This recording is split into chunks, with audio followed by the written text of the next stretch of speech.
in Jeremiah chapter 17 and looking at verses 1 through 11 this morning. Jeremiah chapter 17. The title for the sermon this morning is In God We Trust, a familiar refrain, to say the least. In God we trust. Thus far in Jeremiah, we have been on a front row seat, so to speak, of the struggle between God and his people. He made them. He forged them. He gave them all that they needed. He delivered them with great power, as we heard from Psalm 78 this morning. He gave them a good shepherd, King David. He gave them other good shepherds, like King Josiah. But this people continue to pursue idols. They continue to serve other gods. God laments in Jeremiah that they are to him as if a husband was betrayed by his wife and she went to live in the woods like a wild beast that would roar at her husband whenever he would draw near.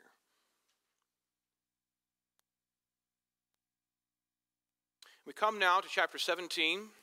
We've thought about the promises of judgment and salvation, of the stones that were cast away and the stones that are gathered together there in Jeremiah 16. But now we come to a passage where a very clear distinction is made between those who trust in man and those who trust in God. I'll begin reading from verse 1. You'll notice the key verses in verse 5 and verse 7. Would you please stand with me as I read the text, and let us receive this message from our Lord Jesus Christ. The sin of Judah is written down with an iron stylus. With a diamond point, it is engraved upon the tablet of their heart and on the horns of their altars. As they remember their children, so they remember their altars and their asherim by green trees on the high hills. O mountain of mine in the countryside, I will give over your wealth and all your treasures for booty, your high places for sin throughout your borders, and you will, even of yourself, let go of your inheritance that I gave you, and I will make you serve your enemies in the land which you did not know, for you have kindled a fire in my anger which will burn forever. Thus says the Lord. Cursed is the man who trusts in mankind and makes flesh his strength, and whose heart turns away from the Lord. For he will be like a bush in the desert, and will not see when prosperity comes, but will live in stony wastes in the wilderness, a land of salt without inhabitant. Blessed is the man who trusts in the Lord, and whose trust is the Lord. For he will be like a tree planted by the water, that extends its roots in its season, extends its roots by a stream, and will not fear when the heat comes, but its leaves will be green, and it will not be anxious in a year of drought, nor cease to yield fruit. The heart is more deceitful than all else and is desperately sick. Who can understand it? I, the Lord, search the heart. I test the mind, even to give to each man according to his ways, according to the results of his deeds. As a partridge that hatches eggs which it has not laid, so is he who makes a fortune, but unjustly. In the midst of his days it will forsake him, and in the end he will be a fool. This is the word of the Lord. May those who have ears to hear, let them hear. You may be seated.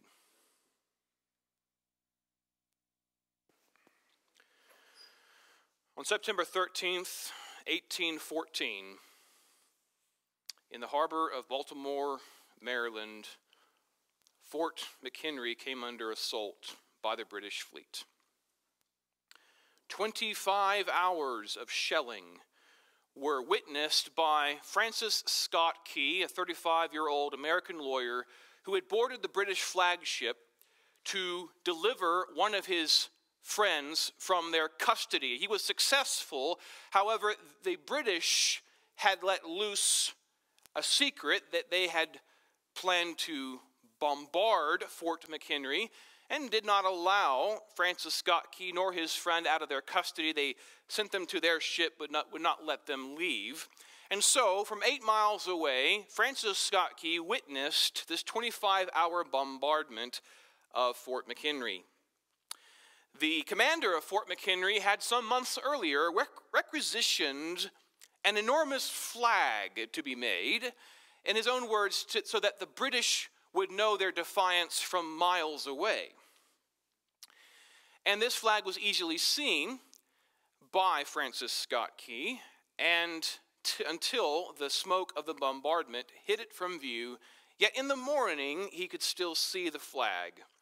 And so he wrote down his thoughts in verse.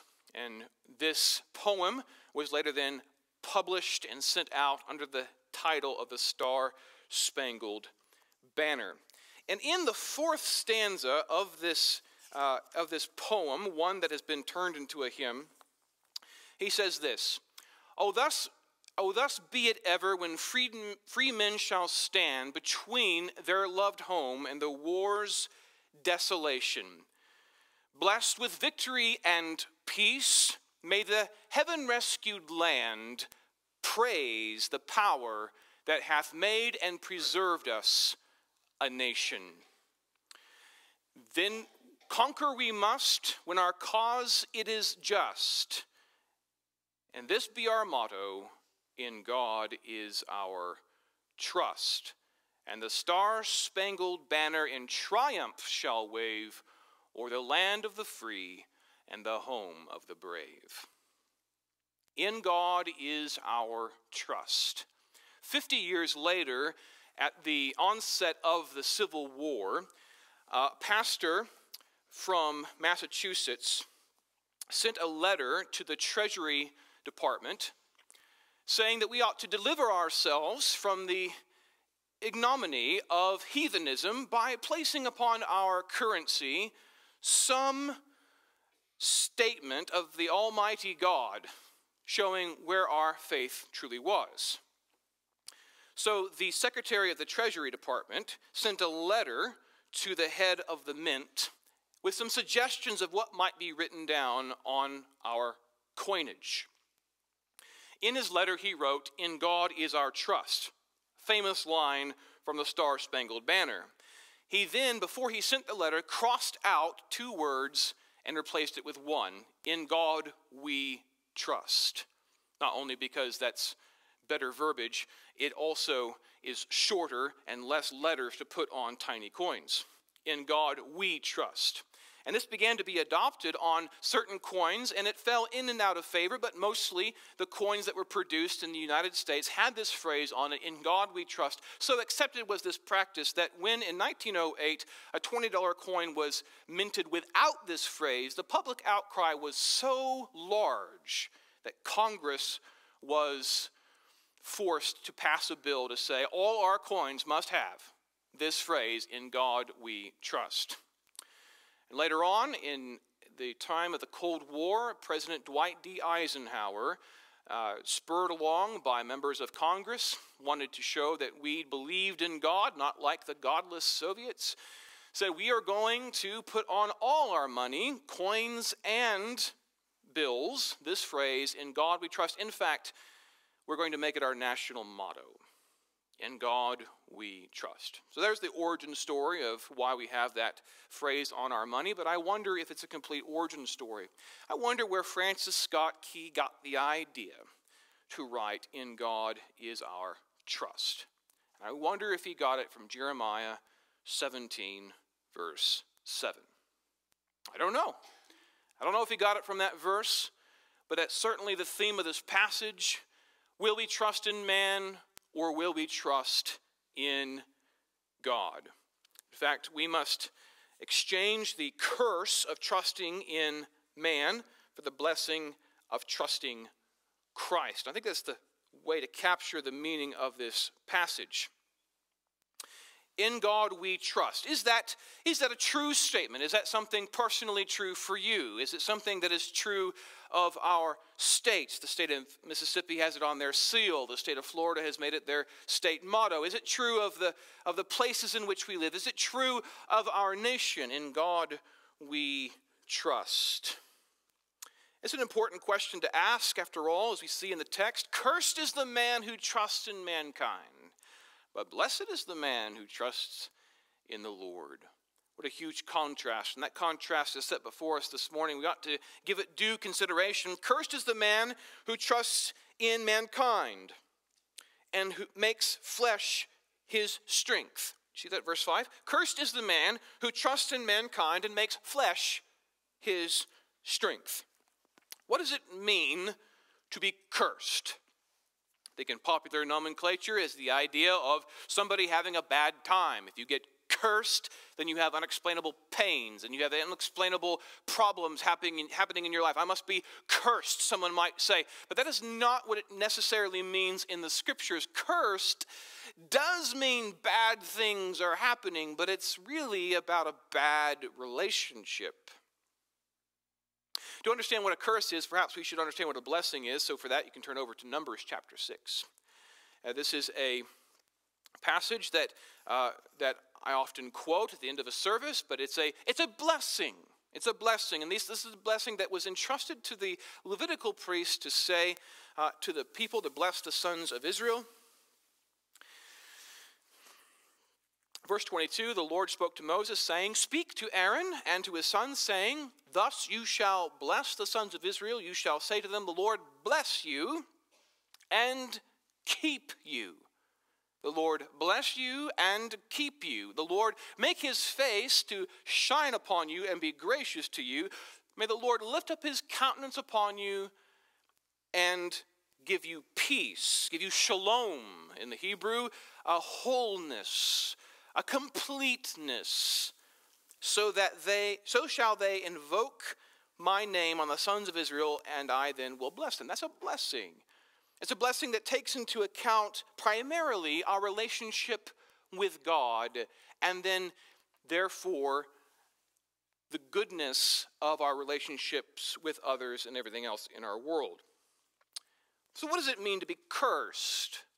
It's been said to read this in the reverse, and we learn a curse.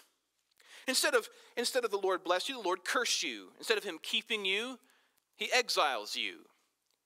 The Lord hide his face from you and be wroth with you. The Lord cast you away and give you war. And that would be a curse. And it sounds pretty intense, doesn't it? It's the opposite of a blessing. Why would someone be in this kind of relationship with the Lord? Well, it's the same kind of relationship that God has with Judah at the moment. Because they do not trust in him, they trust in mankind. And they have made flesh their strength. They have made flesh their arm. How they get things done is the flesh. What they trust in most is themselves and other people. And cursed is the person who trusts in humanity, in humans, in men and women, in themselves. Cursed is the man who trusts in mankind. Why? Well, it's there in the passage. We find out the diagnosis, the symptoms of those who trust in the flesh, verses 1 and 2. We find that his passion is idolatrous. Cursed is the man who trusts in mankind because his passion is idolatrous, verses 1 and 2. The sin of Judah is written down with an iron stylus, with a diamond point. It is engraved upon the tablet of their heart and on the horns of their altars. As they remember their children, so they remember their altars and their asherim by green trees on the high hills. Their passion is idolatrous. Do you see how deeply written it is? How permanent it is? It's an iron stylus. This is no reed from the side of the river. This is an iron shaft with a diamond point that carves deeply into a stone, making a permanent statement on their heart, a collective heart, the social conscience of this nation. When you peel back all the layers of who Judah is and you get down to the rock bottom of their soul, what do you find there written in permanent etches? Idolatry. Idolatry. Later we'll hear, the heart is more deceitful than all else. Who can understand it? I, the Lord, understand the heart. God says, you may not understand your heart, but I understand your heart. And when I get down to the very depths of who you are, I find carved deeply into stone in a permanent fashion, idolatry. In the story of the Lion, the Witch, and the Wardrobe, there is a stone table. And written on the side of the stone table with a stone knife are carvings that go deep, deep into the stone. So that no matter how long that stone table sits there, no matter how it is weathered over the years, the marks will remain no matter what. What remains in your heart no matter what? What is it that is carved deeply in your heart? Carved permanently on the stone tablet of your heart, that no matter what happens in the environment around you, no matter what circumstances there are, this truth never changes. What are those things written down on the stone tablet of your heart? On Judah's heart, it was idolatry. And in fact, it wasn't just written on their heart, it was written on the horns of the altar. The altar of God had 4 horns. It sat in the courtyard of the temple. Upon these horns, blood was to be placed. On the altar, sacrifices were to be placed. Blood was to be sprinkled, offerings to God in faith that He is a God who is holy, and He is a God who is merciful, and He is a God who will forgive those who trust in Him. But upon their altar, as it was on their hearts, so they had engraved the truths of idolatry. Whatever was written on their hearts was also written on the horns of their altar. Do you understand what that means? Whatever is most deeply written on the stone tablet of your heart is what you worship. Whatever is written on the heart is written on the altar. It's true of Judah, it's true of us. Cursed is the man who trusts in mankind, because his passion is idolatrous. How is it that he's trusting in idols, worshiping the Asherim and the Baals and Molech and Chemosh and all these false gods and the Queen of Heaven? How is it that they're worshiping these gods, yet it is that they trust in mankind? All of these gods were made by men.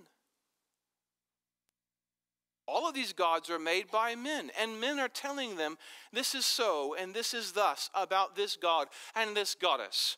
And so in the end, it's nothing but trusting in man. What man can invent, man-made religion. There are many man-made religions in the world today, and all those who worship the gods and goddesses invented by these man-made religions are cursed because they trust in mankind. It's all by effort. Cursed is the man who trusts in mankind, who makes flesh his strength, that makes his own effort his own confidence. There is one woman left, and she is courageous.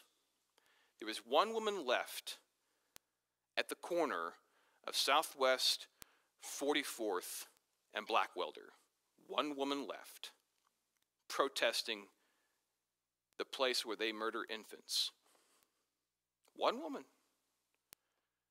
She is there. She's on her knees in her black habit, and she has her prayer beads, and she has her crucifix, and she's waging war. what her religion teaches her, it is by effort that she will succeed. It is by how much she will do that will truly matter. And we ought to labor hard in prayer, but it will not be by the amount of effort that we give, but by the power of the one that we serve, that victory will be achieved over evil. And I think we need to remember that. And how closely man-made religion comes to our own hearts. How precious it can seem to us. As they think of their children, it says in verse 2, as they think of their children, so they think of the Asherim. How often do you think of your children, parents? How often do you think of your children? That's how near idolatry can be to your hearts. Something that you think of as often as your children, as precious to you as your children, so idols can be. And so deeply graven upon your heart is your love for your children, so also so deeply graven upon your heart can be your love of idols. And indeed, they must have loved these idols as dearly as their children, for they were handing the eternal destiny of their children over to these idols. And whatever you worship deep down in your heart, whatever it is, if it's fame, if it's success, if it's money, if it's recognition, whatever it is, whatever you worship most deeply down in the depths of your heart, as precious to you as your children are, will be what ultimately you are handing them over to for their future. It is your trajectory, and you're trying to launch your children according to what you greatly value. May we greatly value Christ. May we greatly value the Scriptures. May we greatly value the church. May we greatly value what God greatly values. Cursed is the man who trusts in mankind, who makes flesh his strength, because his passion is idolatrous and his way is rebellious. Verse 5 concludes this way: whose heart turns away from the Lord. Just so we're clear. Cursed is the man who trusts in mankind and who makes flesh his strength, and whose heart turns away from the Lord. Just so we're clear, those who trust in mankind and makes flesh their strength necessarily turns his or her heart away from the Lord. And these two things cannot go together. You cannot make flesh your strength and God your glory. You can't. These things cannot coexist. And so to trust in the flesh necessitates that our way is rebellious. We value independence. We value independence. We surely do. We value independence as a nation. We value independence in our history. We value independence in our own autonomy as personal individuals. But if we try to establish independence from God Almighty, that is rebellion. Because God is our creator. God is our creator. He made us in his image to love him supremely.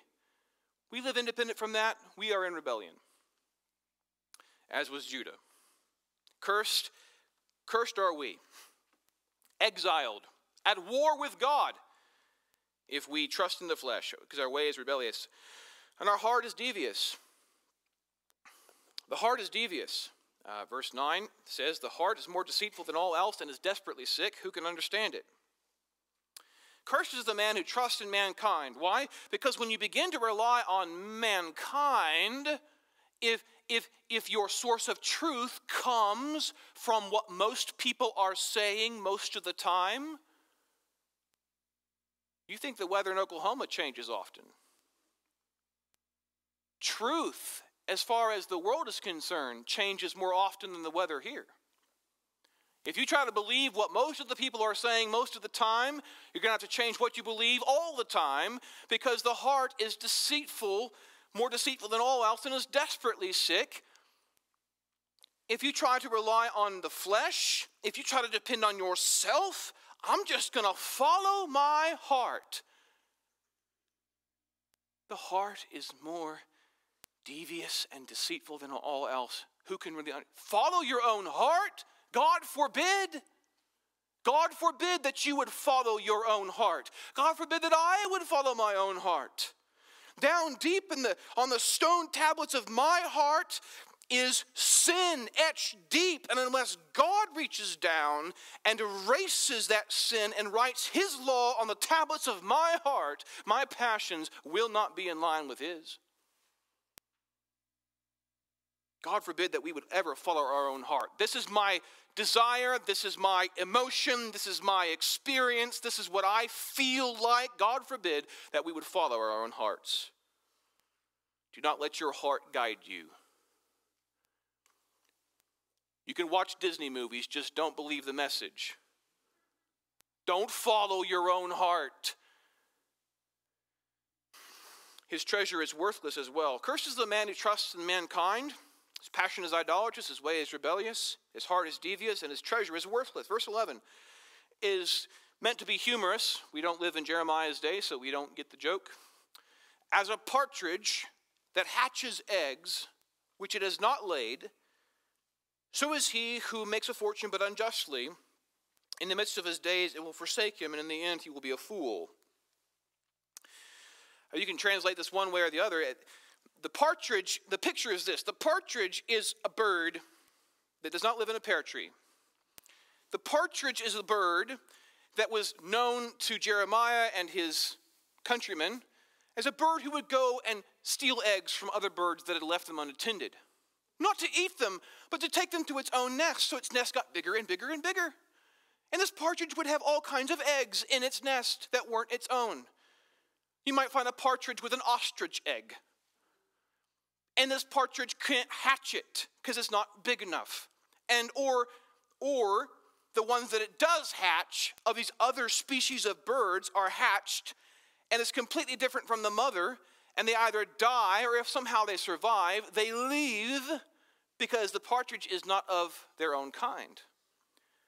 So what a foolish bird is the partridge that gathers all these eggs into her nest and has a mound of eggs, but when hatching time comes, it's a foolish bird, for they either won't hatch, or they will and they die, or they do and they leave. And where's your treasure now, O partridge? So also is the one who makes a fortune but unjustly. So also is the one who makes a fortune but unjustly. This includes those who would lend to the poor and charge them enormous interest rates simply to prey upon the desperation of the poor. We got a lot of those businesses in our neighborhood. It includes those. It also includes the people of Judah when they would seek to ally themselves with pagan nations to perhaps add to their own security, perhaps add to their own wealth through trade because they share the same gods. But what's the point? Gather all the eggs you can, but they're not going to hatch well. Cursed is the man who trusts in mankind, who relies upon the flesh to do things to accumulate for himself a good and successful life, because in the end, his treasure is worthless. This is one of the reasons why there was a clamor to place upon our coinage, upon our currency, the phrase, "In God we trust," to remind ourselves that it's not the money that we hoard that makes us who we are, but it's God who made and preserves us a nation. He should be our trust. Now, interwoven along with these four themes about a man's passion and way and heart and treasure is his future. And we read about this in verses 3 and 4, and verse 6 and verse 10. But in verses 3 and 4, God says of Judah, of Jerusalem, "O mountain of mine in the countryside, I will give over your wealth and all your treasures for booty, your high places for sin throughout your borders. And you will even of yourself let go of your inheritance that I gave you, and I will make you serve your enemies in a land which you did not know. For you have kindled a fire in my anger, which will burn forever." Jeremiah has already been instructed not to pray for the deliverance of Judah, because it's not going to happen. They are going to be taken away into exile. Everything that they had is going to be gone. Their wealth, their country, their idols, their plans, their families, their society, everything will be gone. They decided to go their own way, and their own way led to disaster. Look at verse 6. Speaking of the man who trusts in mankind and makes flesh his strength, whose heart turns away from the Lord, He will be like a bush in the desert. Have you ever been to a desert? Have you ever been to a wasteland? Not the big dunes of sand. Stop thinking about those. Think of a big flat plain, cracked ground, hardly any vegetation, hot wind, and in one of the cracks of this dry and arid place, there's a bush. It is not an impressive bush. You wonder if this bush is alive, and perhaps it barely is alive. If you were to go up to this bush and nudge it with your toe, you may uproot it and end its miserable little existence. Such is the one who trusts in the flesh. Such is the one who makes flesh his strength. He'll be like a bush in the desert. There will be no prosperity. There will be no inhabitants. He will live in stony wastes in the wilderness. That is a good picture of what it means to be cursed. To be made in the image of God, but devoid of the life of God. To be cursed, here in verse 6. Also verse 10. I, the Lord, search the heart, I test the mind, even to give to each man according to his ways, according to the results of his deeds. God said to Israel, if you will live by my law, if you will keep my covenant, I will let you stay in the land and bless you and prosper you. But if you do not, these things will fall upon you in worsening succession until the time at which you are exiled from your land. He promised them that in Deuteronomy. It was all scripted out, and they're following the script to the bitter end. Cursed is the man who trusts in mankind. This is everyone who was born of Adam and lives as Adam. Cursed is the man who trusts in mankind, trusts in the flesh, to rely on self, to do things one's own way. Cursed is the one who trusts in themselves, who trusts in the flesh. I'm so glad for the many references in the New Testament that Jesus Christ spoke as the Father instructed him to speak, and did all that the Father told him to do. That Jesus Christ trusted his Father and did all that the Father wanted. Blessed is the man who trusts in the Lord. I know of no one who trusted the Lord more than Christ, and I know no one who is more blessed than him. I think it's important for us to remember as we think about the message, also in verses 7 through 8. Blessed is the man who trusts in the Lord, and whose trust is the Lord. Verse 7, did you hear that? Blessed is the man who trusts in the Lord, and whose trust is the Lord. It's an interesting way of putting it.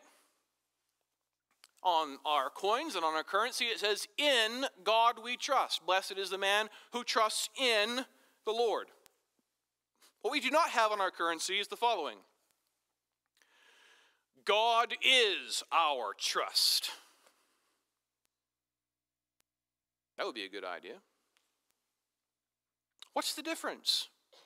It's the difference between subjective and objective. It's the difference between hearing the tornado siren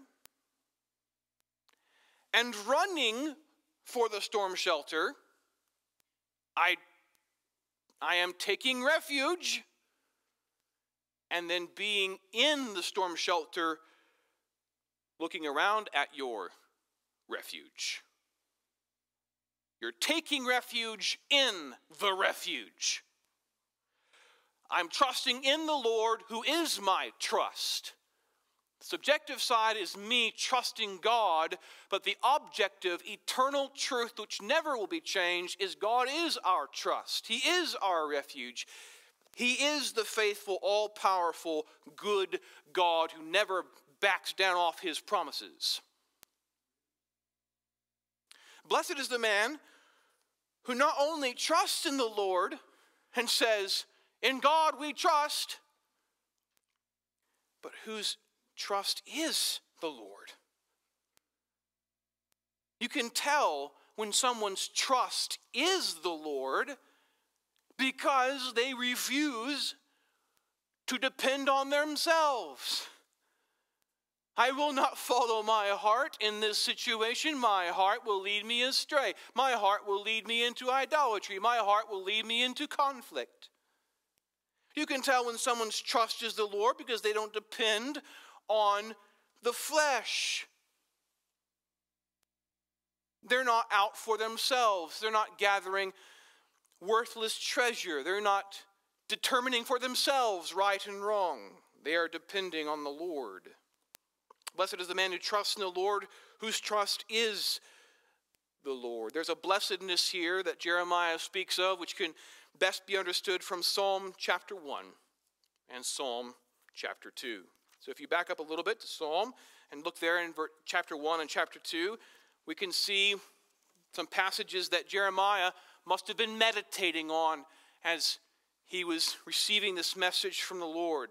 An echo of the Holy Spirit from the writers to the prophets.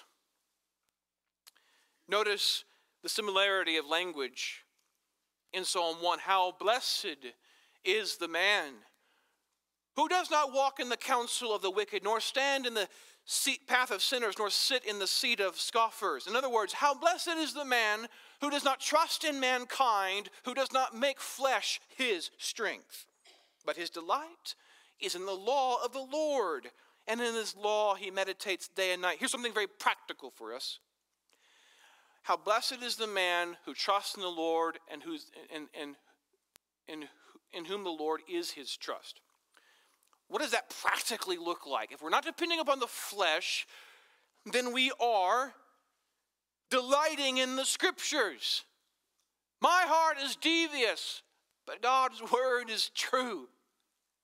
I will be led by the Scriptures, not my many advisors, not my many circumstances, not my many emotions. I will be led by the Scriptures.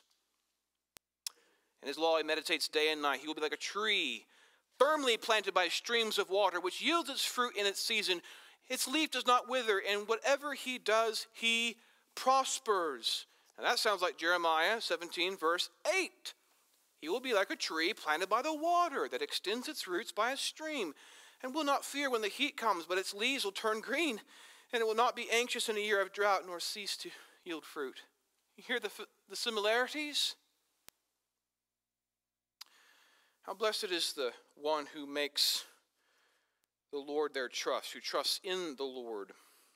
Also, notice the idea of refuge there at the end of Psalm 2. Although, as we see in verses 1 through 9, those who trust in mankind and making the flesh their strength, rebelling against God. But now, therefore, verse 10, O king, show discernment, take warning, O judges of the earth.